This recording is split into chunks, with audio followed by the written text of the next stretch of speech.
This program is for informational and educational purposes only. This program is not a solicitation or recommendation for any investment or security. Investments or securities mentioned in this show may or may not be owned by NEPSIS Advisor Services. NEPSIS Advisor Services is an SEC registered investment advisor.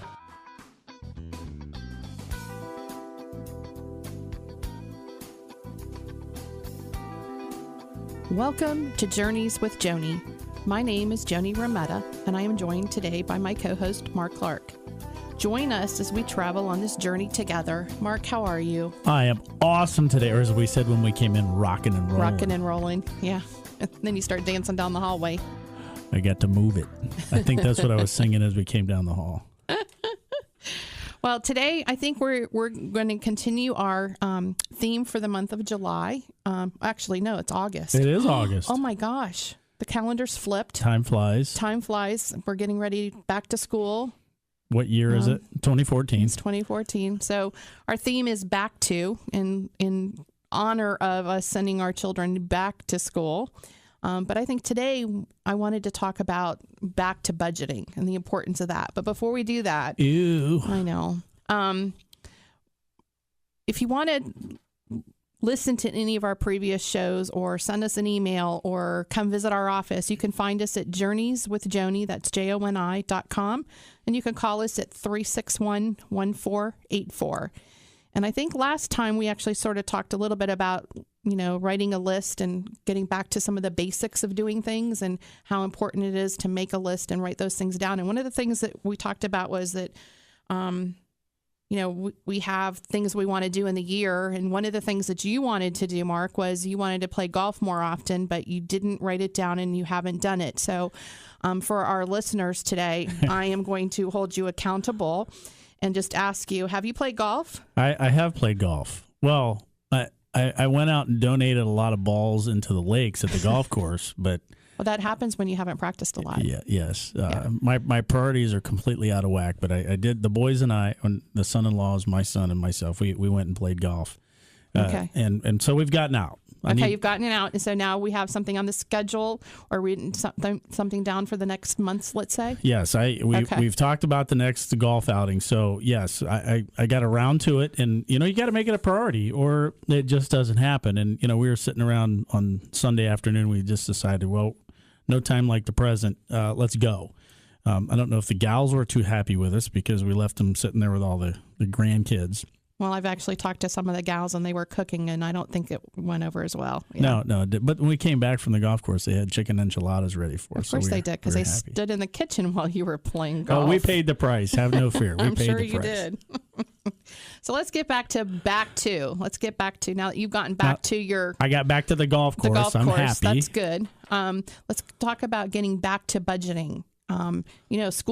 School is here. School is, yes. Hopefully people have already budgeted for school supplies, and the state of Florida gives us the tax reprieve that a lot of people took in the last week. I think it was last week. So hopefully you took advantage of that. But let's talk about budgeting and how important budgeting is. Budgeting is one of those taboo words. Mm-hmm. Because I think much like any accountability thing we put in our life, we don't like to be accountable. We like to be free spirits. We like to be, que sera, sera. But so if you don't like the word budgeting, here's a new word for you: a spending plan. How about instead of calling it budgeting, if it makes you feel better, call it a spending plan. That has a nicer tone to it. It does, and that's really what it is. It's a spending plan of how you've decided to distribute the monies that you are responsible for every week, every month, or whatever your pay period is. Mm-hmm. There's a joke there. Some people get paid weekly. I get paid very weekly. I'm just kidding. Just kidding. Life's too short. You got to have fun. It is. If you golf the way I golf, you have to have fun. So, and take lots of golf balls with you. So on your spending plan, you have golf balls. Right. Well, a budget isn't about restrictions. It's about having a plan that allows you the freedom to make purchases without guilt and regret. I like it. When you say it that way, those were not my words. I stole them. But I really, really, really like how it sounds, because instead of putting handcuffs on me, you're giving me freedom to say, I can afford to do it. I don't have any guilt about doing it. I'm not going to worry about it when the credit card bill gets here. So I've done something positive. Right. And I would say it's counterintuitive to the way society markets, the way we're an instant society. If dinner takes more than 15 or 20 minutes, then, we're antsy.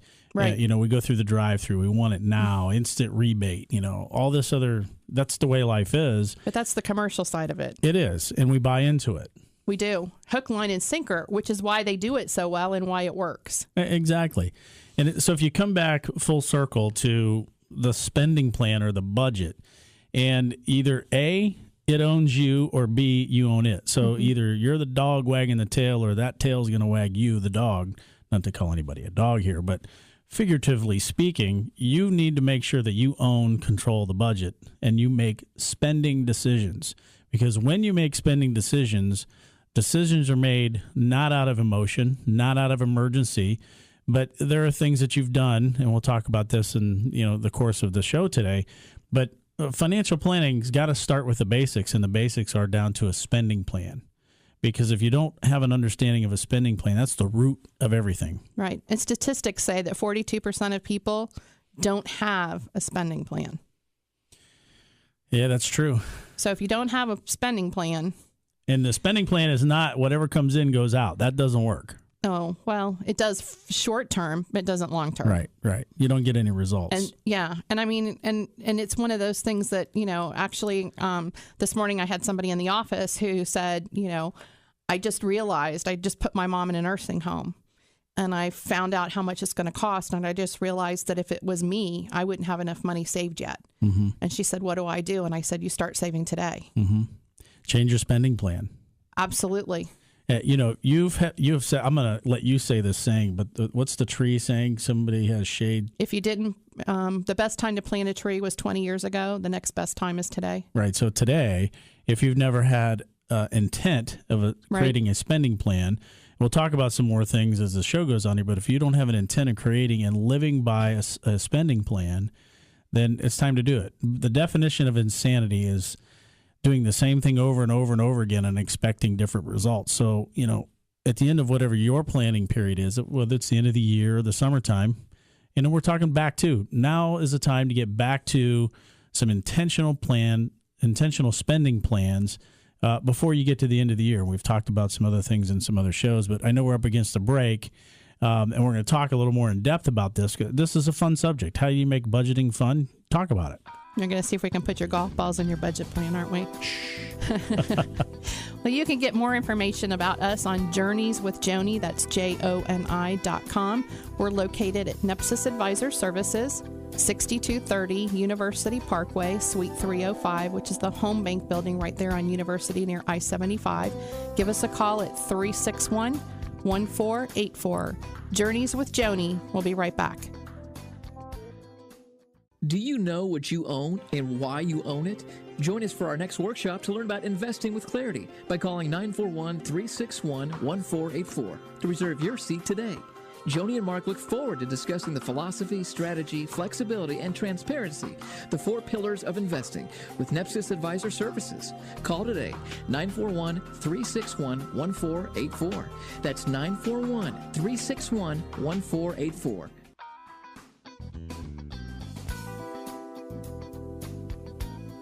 Welcome back to Journeys with Joni.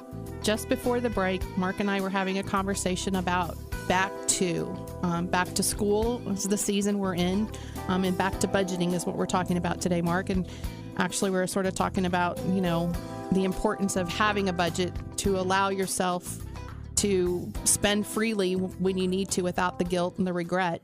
But you said, let's not talk about it as a budget. Let's talk about it as a spending plan. Put a positive, because absolutely, budgeting sounds negative. I'm a glass half full guy. Right. It's never half empty. That's no fun to talk about that. That means I've lost half of my glass full. I'd rather talk about the opportunity of a half full glass and what I can do to make a positive impact on the other half of it. Mm-hmm. And that's really, I think, the dynamic between talking about a budget and a spending plan. It's just, Well, a budget sounds like I can't spend, but a spending plan sounds like I can spend. Yeah, it's like the teenager that you say, don't do that, and they turn Right. around, they go do it, and you go, I told you not to do that. So, Right. you know, It's the selective hearing that we all have, and it goes back to the commercials and the way society is about, you know, instant gratification and, you know, get that credit card, go charge it today, and then Right. what happens is, you know, 30 days from now we get the bill. We're like, oh, that's a really bigger bill than what we thought, but it added up over a period of time, and you didn't realize it, and you don't even have the stuff that you're paying for now 30 days later. right. So we believe in our office about doing planning. So the spending plan is part of the overall plan, which it would include, you know, your retirement planning, your insurance planning, all Right. those little pieces of it. Your spending planning is a piece of that pie. Right. And there is no wealth level that you can reach where a spending plan or a budget does not have a positive application. Doesn't matter what the economic level of your household is. It just doesn't. And when you have a spending plan, whether you have more commas and more zeros or less commas and less zeros, doesn't matter. It's the fact that you have an intent and you're making decisions in a positive way to make positive things happen. And if left unplanned, you know, you get what you get. And oftentimes, you know, you'll get somewhere, but it may not be where you intended to get. Right. And I think that's a key. Right. And I think a lot of people think that they've got the right intents and they're working really hard and they're working harder to make more money. And then what happens is they start spending more money and they haven't really added to their retirement savings. Right. And the next thing you know, they don't feel like they're making any headway, but yet they're making more income. Yeah. And then the taxes and the whole thing gets out of whack. I mean, it begins a spider web. So, you know, I've read somewhere that if you build a house on sand, it's going to crumble. And I would challenge anybody that this is the core, this is the basics of financial planning. Now, do we sit down and do a hard budget with everybody who comes in and does a plan? No, but most people have a spending plan together either in their head. Our goal is to help them get it out on paper and put it in writing so that we know and we can partner with them as a coach, as a advisor, whatever you want to call it, so that we can help them achieve their goals and can find things. You know, sometimes when you put, we talk a lot about this, and I'm a horrible writer. I get an idea out, but I always have to have somebody proofread what I'm writing. Joni's laughing because she's that's the I'm fact. the proofreader. She is the proofreader, and you know my thoughts are good, but I need somebody to make it just a little bit better. I am the author. I own it, but sometimes putting extra eyes on the document that I've written in the office makes it so much better, and the impact that it can have. And I walk away going, man, I'm glad I didn't send that out with that typo in there or that misspelled word or the incorrect punctuation or the bridge. Sometimes you need to bridge one sentence to another sentence or one idea to another idea. Yeah, because my intent was great. Right. But I didn't go to the extra effort of getting somebody else to invest in what I'm doing to make a better impact than what I could do without that help.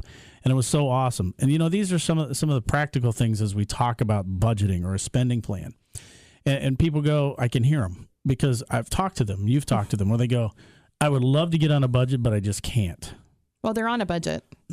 Yeah, they really are. Even if you haven't done a budget or you haven't done a spending plan, you are on a spending plan because you're using your checkbook register as your spending plan. Right. And the number one thing that you can do in budgeting is build an emergency reserve because every time something breaks, if you have to go run and put it on a credit card, you're creating interest and expense that's now in your budget by force. Now you have to pay that interest. Right. And you're no longer making spending decisions. You're managing by crisis. So, and there are ways that we can help you build an emergency reserve. Most families, if they had anywhere from $2,000 to $5,000 in cash savings, and I can hear people going, yeah, I wish I had a family member that could do that, or how do you do that? We have ways that we can help you do that. There's a thing called a debt snowball that we can put into play with you. We can actually give you a written plan that'll help you get out of debt. Not all of our clients need this, but there are some of our clients have young people, have children, young adults that are in their families that need this kind of help. Right. So those are two practical things that we can help put into play that begin to put you on the road to having a successful spending plan. And, you know, Noah, when he built the ark, it wasn't raining. So when you think about, it's true. When you think about your fund, your emergency fund, you're putting it together because you don't need it today. Right.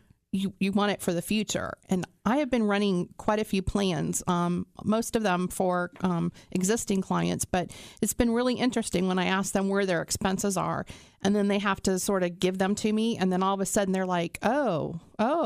So, it's not that I'm saying anything. It's that they're realizing when they're writing it down how much they're spending in some of these areas. Right. And then they think they were giving a lot. Well, when they actually gave me the totals, it wasn't what they thought it was. So their intent was much greater than what the reality was. So what that has enabled them to do is cut some costs that they didn't realize they had, right, and increase those things where the intent was there. Had we not done that, when would we have caught it? I mean, if they didn't do it, if they weren't doing it for me today, when would they have done that? Right. 2 years from now, 5 years from now, who knows? But the intent and the end result is now they are back on track to their intents. Very true.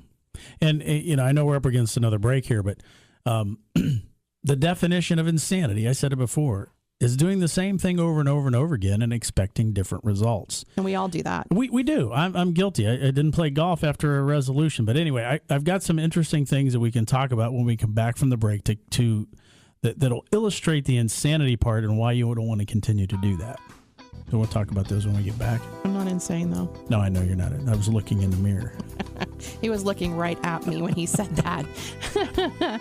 Journeys with Joni, JONI.com, is where you can listen to replays of our previous shows. You can email us, and you can check out our workshops that are coming up.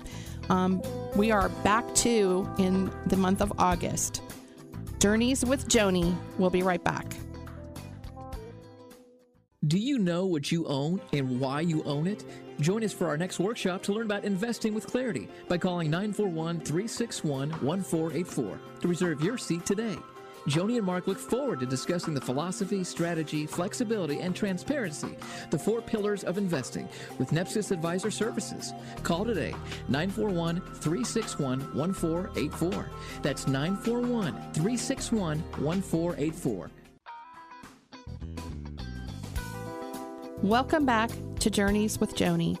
Mark and I were just discussing just before the break our theme for the month of August, and our kids are all going back to school. It seems like there's some staggered dates. Some schools are back. Colleges are going back towards the end of the month. Mm-hmm. Those people up north aren't going back until like September. It's crazy, all the different dates. But we're talking about going back to budgeting or a savings plan, as we were talking about. And, it's basically not looking at the restrictions that a budget puts on us, but the ability to allow us to have the freedom to spend the money or make the purchases without guilt and regret. Yeah, before the break, we were talking about some spending decisions that, we're kind of joking around about it. There's a great organization, crown.org. We don't have any affiliation with them, but they've got some incredible free resources online. I did work with them several years ago, and they're just a great organization. And they've done some studies and put some statistics in, and we had a presentation that we'd give in churches one time. And, the neat thing about our conversation today is you have the ability to create a budget or a spending plan.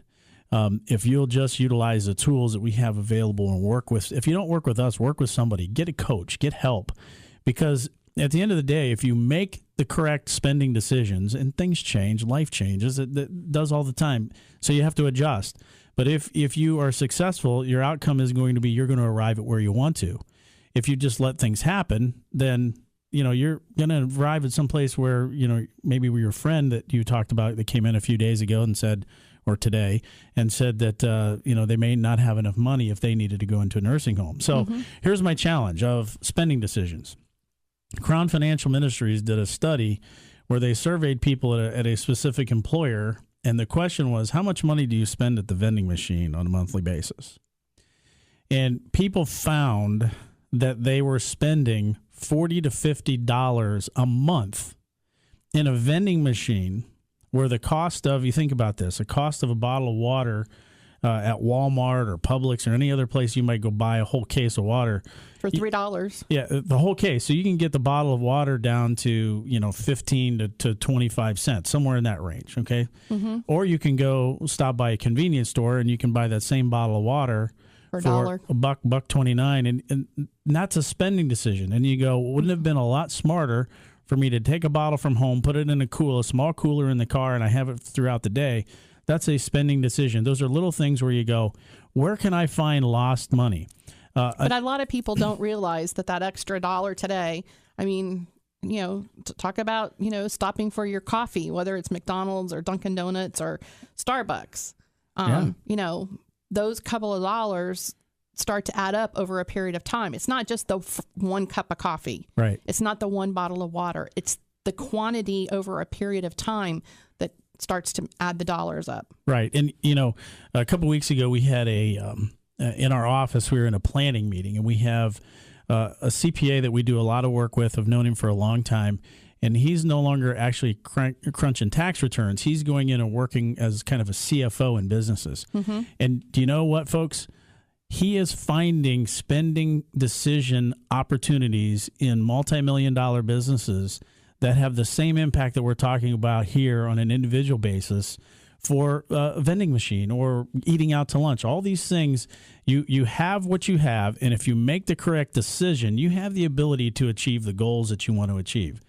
The question is, do you have the discipline to do it? And are the goals your goals? If the goals aren't your goals, you're not going to have the discipline to do it. Right. If the goals are your goals, you've written them down. We've talked about that on a couple other shows. You have to write them down, which is one of the reasons that you work with people like us doing those plans, because not only are you writing it down, but you're telling somebody else about it. Now you're going to be held accountable to it. Right. And that's not a bad thing. That's a good thing. Right. If you're on a diet and you want to lose weight and you don't tell anybody in the office that you're on the diet, right. Okay, that's okay. You can keep it private. But then when you go and everybody starts, bringing in donuts and they offer them to you and you refuse them, you're going to feel bad for refusing it. But yet you're on a diet. Well, if you actually told them, they probably wouldn't even offer it to you. And maybe they wouldn't even bring them into the office. Right. So if you're not sharing your goals with someone, your spouse, your family, your kids, you need to tell your kids too, hey, we got a goal. We want to save enough money to take this vacation. That's why you're not going to Busch Gardens this week, or whatever the decisions are. If you have them written down and you're holding them accountable to somebody, your chances of meeting those goals are huge. Because that's one step. Then you have to budget for it. I agree. And I love your thought process here, Joni. And this is what is so cool. Think about, the diet conversation. We've all been there, and we've all been in this situation where we've said that we're on a diet, and we've challenged other people to join us. Mm-hmm. Maybe not directly, but people have said, hey, you know what? I can do that with you. I'm going to make a decision. Same thing with a spending plan, the budget word. How many people can you impact to say, you know what? I'm going to make a decision to own this machine. I'm going to own this spending plan and make positive decisions. Sharing that with them, how many people could you cause to do the same thing and begin to make an impact with your kids, with your coworkers? The opportunity is huge. The difference is, if I go back to the very beginning and I define insanity of saying I'm doing the same thing over and over again and expecting different results year over year over year, and you sit there and you go, wow, I don't have any money saved for retirement. I don't have any emergency fund. I don't. Well, it's time you draw the line and step across and say, I do. Mm-hmm. Whether you work with us or work with somebody else, you have the opportunity. There are tools and resources. We have them in the office that we can help you deploy in your spending plan to make a positive impact so that you do have a success story to tell and impact others, or you can continue doing the same thing you're doing and not tell anybody of your failures. Right. And I actually have a client who chose not to tell everybody in her family. Her goal was not to keep helping everybody because it's hurting her. So we had a conversation. And so here's what happens. When somebody in her family asks her for money, she has to call me to get her financial advisor's approval that it fits in the plan that we have. And guess what my answer is? No. It's no. Because she told me my answer is no. It's actually written in her account notes. Do not give her any money for family. That was her words. So all I do is read it back to her. I said, let me pull up your notes for your financial plan. It says here, do not give money to family members. She goes, okay, no. And guess what? She feels much better saying no. And the kids and the family are now starting to stop asking and are starting to do their own planning. She didn't do it out loud, but she made a difference. That's awesome. I know we're out of time, but the difference, folks, is you have an opportunity to make a difference, to make a change, make an impact. Don't continue on the same road. We can make budgeting fun by calling it a spending plan. So how do they find us, Joni? You find us at journeyswithjoni, JONI.com. You can find a replay of our shows, our workshop dates, send us an email, and read our quarterly updates. Journeys with Joni will be back next week. Until then, thanks for listening. This program is for informational and educational purposes only. This program is not a solicitation or recommendation for any investment or security. Investments or securities mentioned in this show may or may not be owned by NEPSIS Advisor Services. NEPSIS Advisor Services is an SEC registered investment advisor.